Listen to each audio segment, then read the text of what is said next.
चलिए जी, अब करते हैं क्वेश्चन नंबर 15। स्टेटमेंट में पढ़ता हूं a vertical pole of length 6 metre casts a shadow 4 meter long on the ground and at the same time, ध्यान रखिएगा आप जो जो बोल रहा हूं, at the same time a tower casts a shadow of 28 meters long, find the height of the tower। मैं diagram अगर आपको बना के दिखाऊं तो कुछ इस तरह से आना चाहिए वो,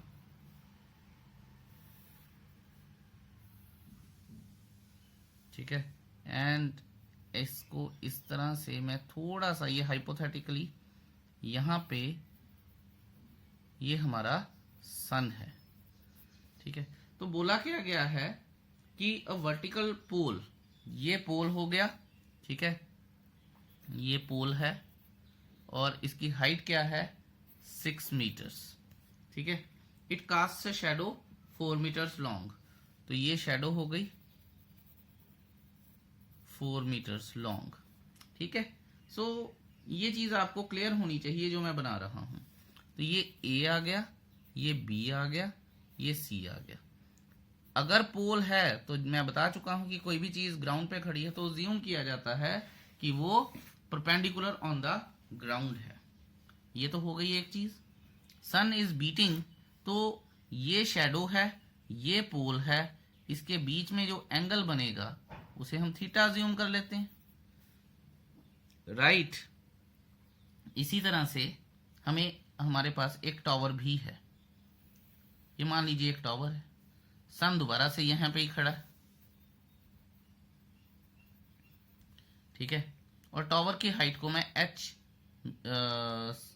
मीटर्स मान लेता हूं, ठीक है ना, क्योंकि अपना शैडो तो 28 मीटर्स दी है, तो h मीटर्स मैं हाइट को अज्यूम कर लेता हूं। अच्छा, तो ये शैडो आ गई 28 मीटर्स शैडो, ये टावर आ गए भाई साहब हमारे पास, ठीक है। ये ABC है तो ये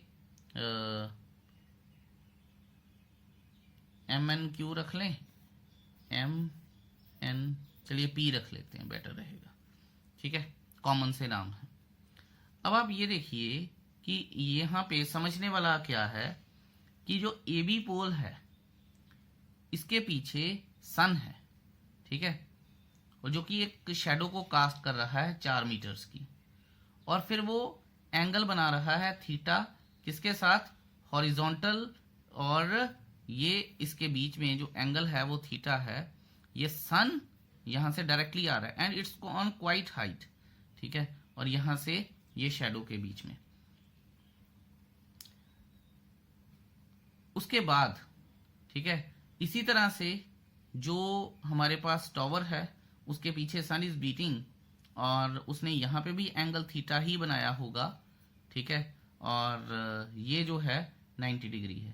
अब बच्चे कहते हैं, और ये बात बड़े ध्यान से सुनिएगा, बच्चे कहते हैं सर ये वाला एंगल और ये वाला एंगल कैसे इक्वल हो गया, क्योंकि pole is smaller than the tower. Normally अगर इनकी हाइट सेम नहीं है, ठीक है, तो फिर इसका मतलब है इनकी शैडो भी सेम नहीं होगी अगर एट द सेम टाइम वो सन इज बिहाइंड देम। तो फिर ये वाला एंगल और ये वाला एंगल कैसे इक्वल आ गया? देखिए इसका बड़ा सीधा सा जवाब है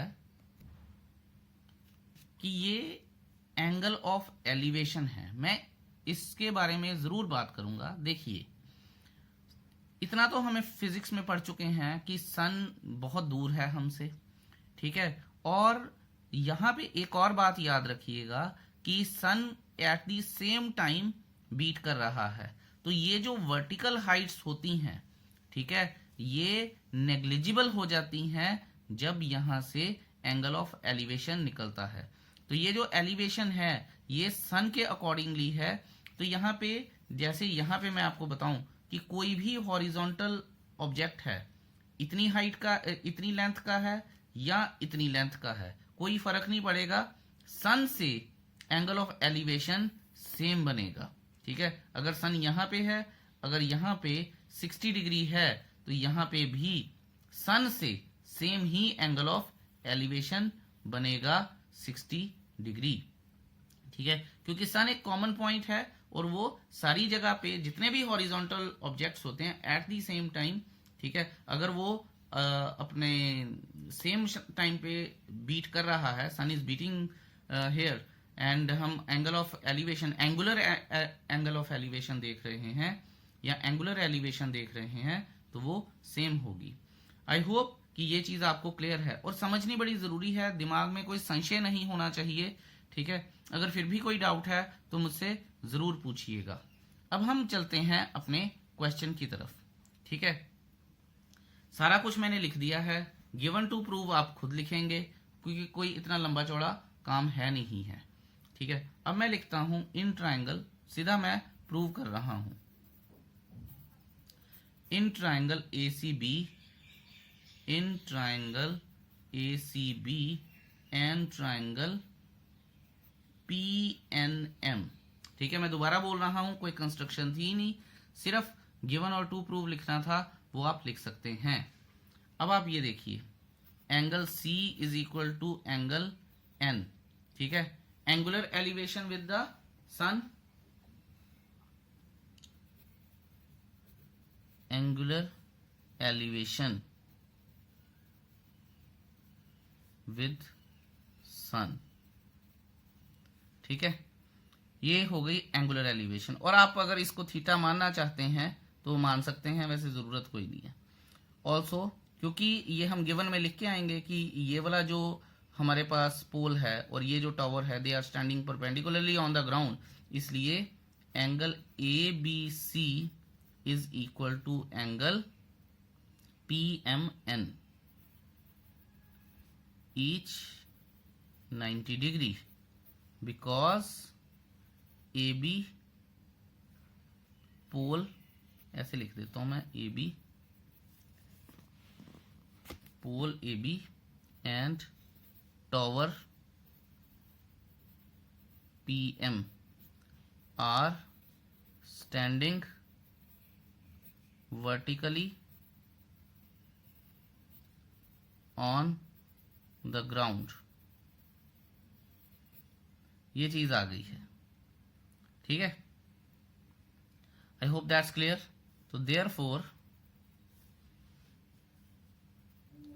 triangle ABC is similar to triangle PMN, angle criteria of similarity। बच्चों ये नहीं होना चाहिए कि इस बार सर ने क्राइटेरिया लिख लिया, पहले रूल लिखते हैं, पता ही होगा आपको कि बात सेम है। अच्छा, अब मैं लिखूंगा AB अपॉन PM नाउ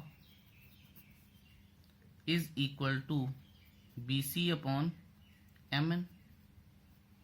ठीक है, AB upon PM, BC upon MN, इन्हीं की जरूरत है हमें। ठीक है, तो लिख लेते हैं जी।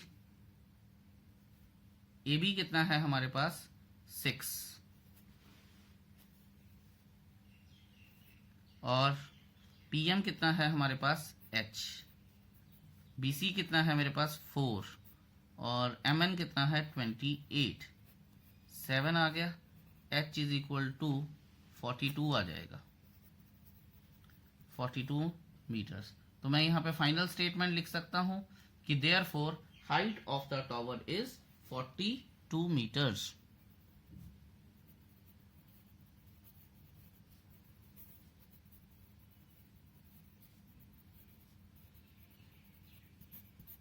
And that's the answer. Simple है। We are on to the last question of this exercise, the question number 16। बड़ा ही सिंपल क्वेश्चन है, स्टेटमेंट में पढ़ देता हूं, साथ में फिगर ड्रॉ करने की कोशिश करेंगे। कहता है कि AD and PM are the medians of triangle ABC and PQR। तो देखते हैं कि क्या हम बना पाते हैं।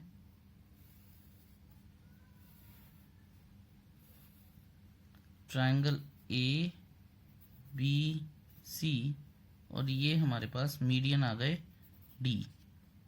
इसी तरह से हमारे पास दूसरी ट्राइंगल है, ट्राइंगल पी क्यू आर, और मीडियन आ गया पी एम। ये तो गिवन है मेरे पास, ठीक है। Triangle A B C is similar to triangle P Q R, ये भी गिवन है। चलिए थोड़ा सा, वैसे लिखना तो नहीं चाहिए पर लिख लेते हैं कि in triangle A B C and triangle P Q R, A D and P M are the medians, ये गिवन है।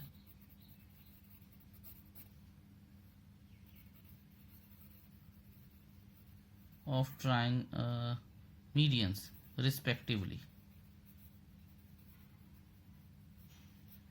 Also, triangle ABC is similar to triangle PQR, ये भी गिवन है, ठीक है। तो बड़ा सिंपल है। रिक्वायर्ड टू प्रूव क्या है, अगले पेज पर चलते हैं और देखते हैं कि रिक्वायर्ड टू प्रूव क्या है हमारे पास। ये देखिए, रिक्वायर्ड टू प्रूव ये है हमारे पास कि A B upon P Q is equal to A D upon P M. अब मैं प्रूव लिख करूंगा इसे कि since triangle A B C is similar to triangle P Q R, given है, ठीक है। Therefore A B upon P Q is equal to B C upon Q R is equal to A C upon P R. And ये मैं यहाँ लिख देता हूँ, frame से बाहर चला गया था। Angle A is equal to angle P, angle B is equal to angle Q, angle C is equal to angle R. तो ये सारा कुछ corresponding parts of similar triangles, ये आ गया हमारे पास, ठीक है। ओके, अब आप ये देखिए, क्योंकि ऑल्सो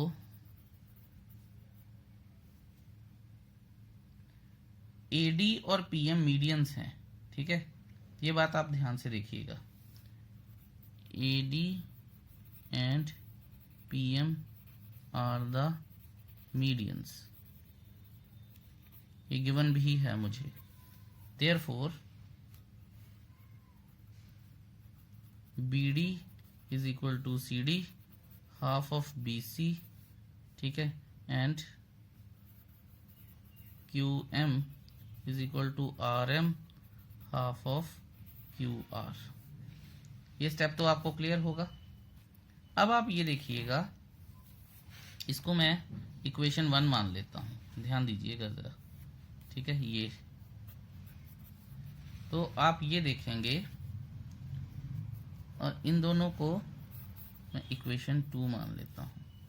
तो आप देखेंगे कि मैं यहां लिख सकता हूं कि A B upon P Q is equal to B C upon Q R, ठीक है, फ्रॉम 1। तो यहां मैं लिख दूंगा A B upon P Q is equal to twice of B D upon twice of Q M from 2, ठीक है। जरूरी नहीं है कि जैसे मैं कर रहा हूं आप वैसे ही करें, आप इसमें कुछ ऑल्टरेशन कर सकते हैं अगर आप चाहें तो, ठीक है।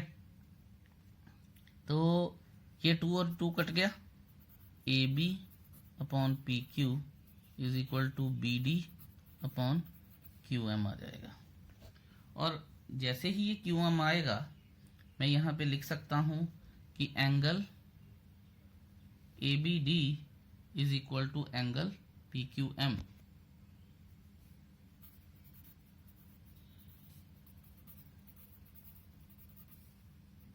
ठीक है।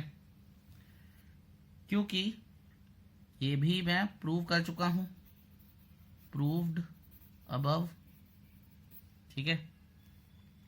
Therefore triangle ABD is similar to triangle PQM, SAS rule of similarity. ये हो गया जी। Now AB upon PQ is equal to AD upon PM, CPST corresponding parts of similar triangles are equal in proportion, ठीक है। तो ये हो गया prove. While doing this question I just realized कि जो क्वेश्चन नंबर हमारा 15 है उसमें मैंने यहाँ पे रूल नहीं लिखा था, तो सेम रूल आएगा CPST of similar triangles are equal in proportion, ठीक है। तो आप इस बात का ध्यान रखिएगा। However, this exercise is completed. If you still are left with any doubt, do give me a get back to me. I'll definitely solve those doubts. Thank you so much. Have a nice day. Bye bye.